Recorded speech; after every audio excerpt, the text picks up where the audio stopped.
देखते ही देखते वो विशालकाय सागर ड्रैगन शार्क के बिल्कुल पीछे पहुंच चुका था। शार्क के भागने की कोशिश करने से पहले ही वो सागर ड्रैगन ने उसे एक ही झटके में पूरा का पूरा निगल लिया। इस बीच छोटा सागर ड्रैगन मानो कोई शक्ति पा चुका था। उसने गुस्से में उन सारी शार्कों पर हमला बोल दिया जैसे अपने मरे हुए भाई बहनों का बदला ले रहा हो, और अंत में वो अपनी मां के साथ दूर समंदर की गहराइयों में चला गया। लेकिन सवाल ये है, ये सब हुआ कैसे? असल में ये सब वैज्ञानिक कयांग और उसकी टीम की रिसर्च का नतीजा था। उन्होंने करोड़ों साल पुराने डायनासोरों के जीवाश्म को स्कैन किया और इस तरह इन्हें डायनासोरों की पूरी जिंदगी की कहानी जानने का मौका मिला। उस समय धरती का तापमान करीब 40 डिग्री था। एक छोटा डायनासोर आवेई कीड़े मकोड़े खा रहा था। तभी अचानक उसके पीछे एक जोरदार धमाका हुआ।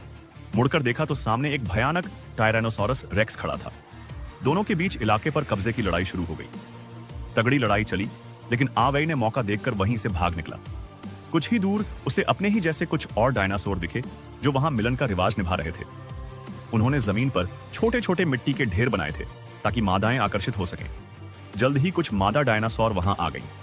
उनमें से एक बेहद खूबसूरत थी। आवेई तुरंत उसके सामने जा खड़ा हुआ, लेकिन उसने देखा आवेई का मिट्टी का ढेर बहुत छोटा था। मादा ने उसे देखकर तुरंत मुंह फेर लिया और चली गई।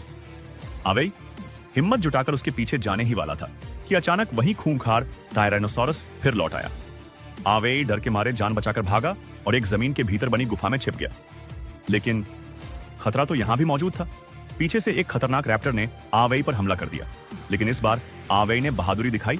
उसने रैप्टर को एक जोरदार लात मारी और रैप्टर सीधा टायरानोसॉरस के मुंह में जा गिरा। टायरानोसॉरस ने उसे खा लिया और वहीं से चला गया। आवेई की इस हिम्मत को देखकर वही खूबसूरत मादा डायनासोर उसे अपना साथी चुन लेती है। कुछ साल बाद दोनों के घर एक छोटा सा बेबी डायनासोर आता है, लेकिन शिकारियों की नजर उस अंडे पर पड़ जाती है। तभी सही समय पर मां वापस लौटती है और सारे शिकारी रैप्टरों को भगा देती है। अंडा आखिरकार फूटता है और छोटा डायनासोर जन्म ले लेता है। लेकिन यह क्या? अंधेरे में एक आखिरी रैप्टर अभी भी छिपा हुआ था। वो धीरे धीरे उस नवजात डायनासोर के पास आता है और उसे एक ही झटके में निगल जाने ही वाला था।